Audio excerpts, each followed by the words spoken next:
Now on the phone is the governor of the great state of North Carolina, Pat McCrory. McCrory is with us, and he has just, as of now, declared a state of emergency. Governor, first of all, thoughts and prayers go out to everybody in your state. I hate to see what I'm watching. I'm very upset at so many people rushing to judgment here. Can you corroborate? Have you talked to the police chief? Can you corroborate what he said earlier today is true, that in fact a gun was found in this particular case and it wasn't a book? That's correct. And I know this police chief. I was mayor of Charlotte for 14 years, from 1995 to 2009. I knew this police chief when he was a beat cop. He's one of the best there is, and I trust him immensely. And now that I'm governor of North Carolina, I'm going to do everything I can to support him and these police officers who are catching total abuse on the streets of a city that I love. And I've just declared a state of emergency.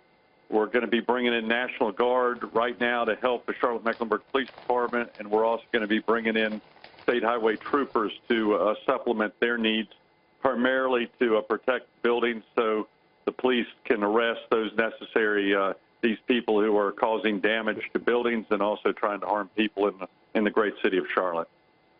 Governor, I have a lot of close friends in North Carolina, in Winston-Salem and elsewhere, and including Charlotte. How long will it take to get the National Guard there and other state officials there to help out this police department that seems really overwhelmed by the numbers of people that have been in the streets? Well, we've got some on the ground right now, but you're probably talking about several hours because you got to make sure when they get there. I mean, they're not far by, but you've got to make sure there's coordination and they go to the right places because you don't want them to just rush in. You want it to be planned, and we're going to be working very closely with the chief of police there.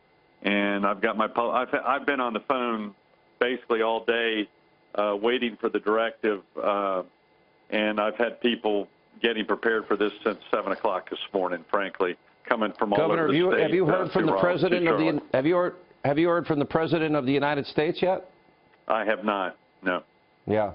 Let me ask you this, because I think this is very important. What does it mean? Would that mean a curfew in the city of Charlotte, sir?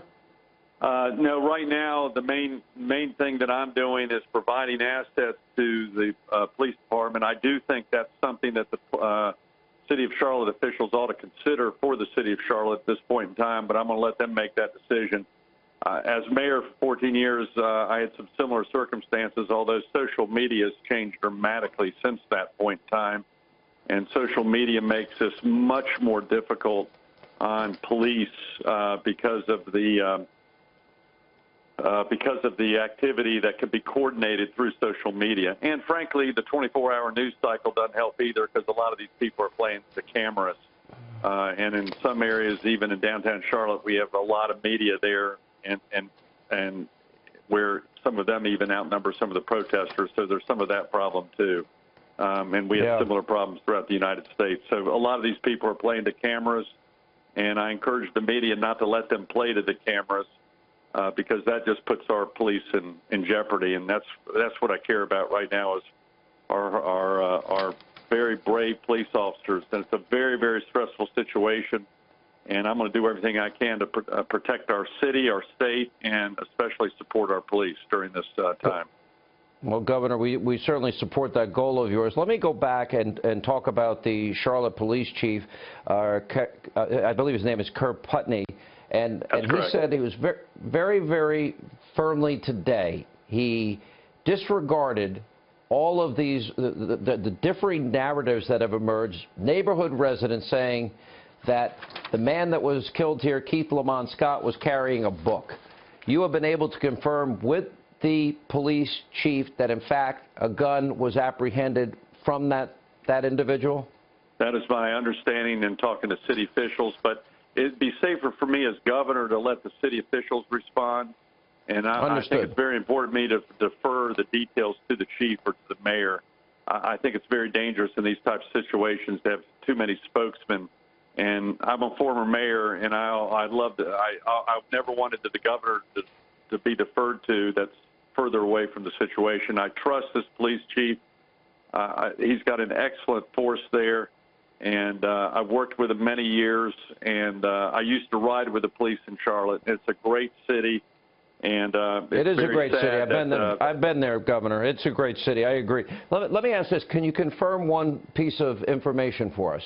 Can you confirm whether or not there is a videotape that will corroborate what the police chief said?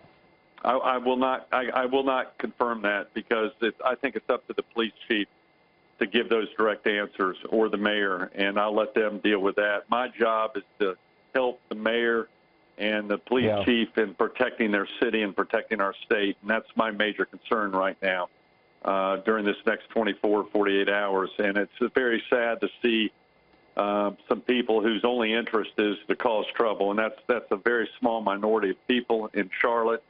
And some of these people are coming in from outside, driven by social media, and frankly want the publicity for devious reasons. So my main concern is our police officers now as we speak. Are you confident, Governor, that with the extra resources you're providing by declaring a state of emergency, that this will be the last night of trouble like we've seen the last two nights?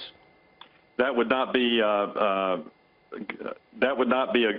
prediction that I would be able to make, because I've had these situations before as a mayor for 14 years, and I think that's a prediction that would be unwise to make, because it is not an exact science, especially with a social media environment in which people can coordinate very quickly, any place, anywhere, not just in Charlotte, but throughout the United States. But my job is to protect the people of North Carolina and to support our police, and hopefully we'll be arresting very shortly many more of these, the few agitators, because in the numbers that we see, it's actually a very small number of people causing a great deal of pressure and harm to our police on the streets right now. Governor, if there is a videotape, and this now becomes an issue because it's an ongoing investigation, and you don't want to taint the jury pool. Yeah, I got to get to work. With all due respect, Governor. I got to get to work. I've got. We appreciate you being with us. The National Guard. So I appreciate it, guys. Yes, sir. Thank you very much. Thank you.